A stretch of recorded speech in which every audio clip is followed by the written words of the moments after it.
Sir आपको मेरी आवाज नहीं आ रही? जी जी आ रही है। अभी आप स्टार्ट करें। चलें ठीक है। रिकॉर्ड कर लीजिए। ठीक है। Bismillahirrahmanirrahim. Assalamu alaikum to all respected organizers, Dr. Muhammad Akram, Chairman Department of Eastern Medicine, and all the participants and speakers. I am Hajra Shabir, today the host. Firstly, I would like to thank Dr. Muhammad Akram, HOD Department of Eastern Medicine and Surgery for organizing this webinar. And then I also thankful to all the participants and all the speakers. Today I will tell you about cerebral palsy. Cerebral palsy हम लोग कहते हैं कि बच्चों में जो दिमागी फालिज हो जाता है उसको कहते हैं। ये एक ऐसी प्रॉब्लम है, इसमें क्या होता है कि मसल्स जो है वो अफेक्ट होते हैं, मूवमेंट, कोऑर्डिनेशन, ये सब क्या है बच्चों में जो है इसकी जो है मतलब इनकी ये सब चीजें जो है अफेक्ट होती हैं। ये तब होता है जब हमारा ब्रेन जो है वो प्रॉपरली जो है वो मैसेज सेंड नहीं करता हमारे मसल्स को। इसके अलावा ये जितने भी दूसरे हमारे बॉडी के फंक्शंस उनको डिस्टर्ब करता है, जैसा कि जितनी भी मोटर स्किल्स है, मसल या प्रॉब्लम होगी, ब्लडर रोड में, ईटिंग में, टॉकिंग में, अगर हम लोग इसकी टाइप्स की बात करें, सब ये क्या होती है, ब्लिंक होती है, मुंह में हो जाती है।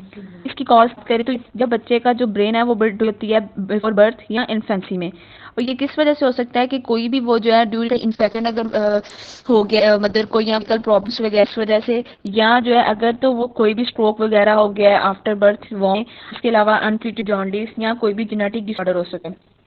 और इसलिए क्या होता है कि ये तब होता है क्योंकि तब जो है वो ड्यूरिंग बर्थ अगर कोई भी मतलब कि कुछ रॉन्ग हो रहा है ड्यूरिंग बर्थ, तो तब ये क्या हो सकता है कि ये प्री मेच्योर हो सकता है। इसके अलावा ये प्री मेच्योर बेबीज में भी हो सकता है, इसके हाई चांसेस हैं। उसके अलावा लो बर्थ वेट जो बेबीज हैं या जिनकी मल्टीपल बर्थ होती है, जैसे या ट्रिपलेट्स हैं, उनमें भी ये प्रॉब्लम।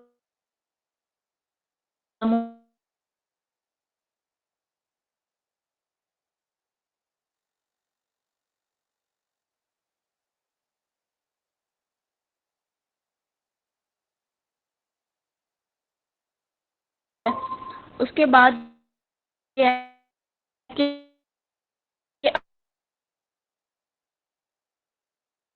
अगर जो ब्रेन है वो टेम्पररी अगर उसको जो है वो ऑक्सीजन सप्लाई ड्यूरिंग बर्थ, तो उससे क्या हो सकता है कि ये स्टिफ हो जाते हैं या बॉडी के ब्लॉक में उनको स्वेलो स्किन को मसला होता है। उसके अलावा शेकिंग में, मूवमेंट में उनको प्रॉब्लम होती है। उस अगर लिखते हैं तो लिखते वक्त उनको मसला मतलब आता है। तो ये सिम्टम डिपेंड करते हैं कि हमारे ब्रेन का जो है वो कौन सा पार्ट इंजर्ड है, तो उस पर डिपेंड करेगा कि उनकी फिर ये जो है वो प्रॉब्लम्स फेस करेंगे। उसके बाद ये हो सकता है कि अगर तो अब नॉर्मल डेवलपमेंट हो रही है हमारी ब्रेन की, जिसको कहते हैं सेरिब्रल डिसजेनेसिस। इसमें क्या होता है कोई भी इंटरप्शन आ सकती है हमारे जो नॉर्मल प्रोसेस है ब्रेन ग्रोथ में, उसके दौरान आ सकती है, फिटल डेवलपमेंट के दौरान कोई इन्फेक्शन है, कोई ट्रॉमा हो गया, या दूसरी जितनी भी हेल्थ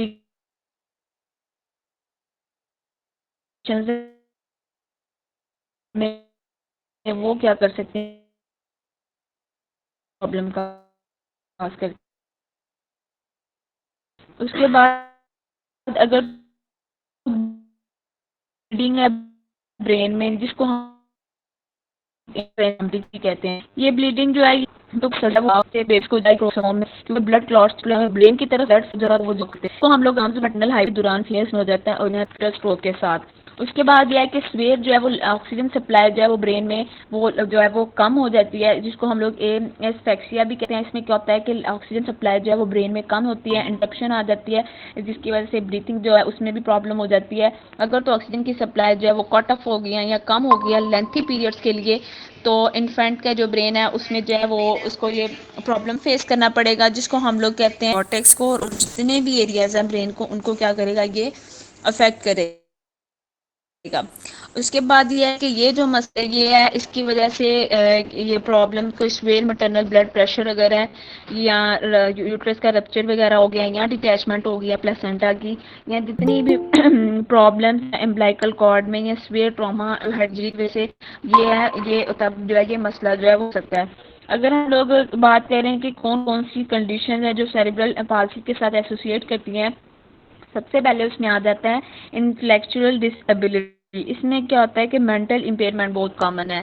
सीजर्स डिसऑर्डर हो सकता है, उसके अलावा डिलेड ग्रोथ और डेवलपमेंट हो सकती है जिनमें बच्चे या तो उनका वेट बहुत ज़्यादा गेन हो जाता है या लॉस हो जाता है, उनको शॉर्टनेस ऑफ ब्रीथिंग में भी जो है वो प्रॉब्लम फेस करनी पड़ती है। उसके बाद आ जाता है स्पाइनल डिफॉर्मिटीज़, उनको बैठने में उठने में चलने में उनको जो है वो मसला होता है। उसके बाद उनको उनकी विजन में मसला होता है, उनको सुनने में मसला हो जाता है। अब फिर अगर हम लोग ये बात करें कि इसको हम लोग अब डायग्नोस कौन कौन से मतलब कि किस किस तरह कर सकते हैं, सबसे पहले हम लोग जो है वो क्रेनियल अल्ट्रासाउंड करते हैं। इसमें क्या होता है कि हम लोग जो है वो हाई फ्रीक्वेंसी साउंड वेव्स जो है वो यूज़ करते हैं कि हमें उसमें क्या होता है कि ब्रेन की पिक्चर नज़र आती है बेबीज़ की।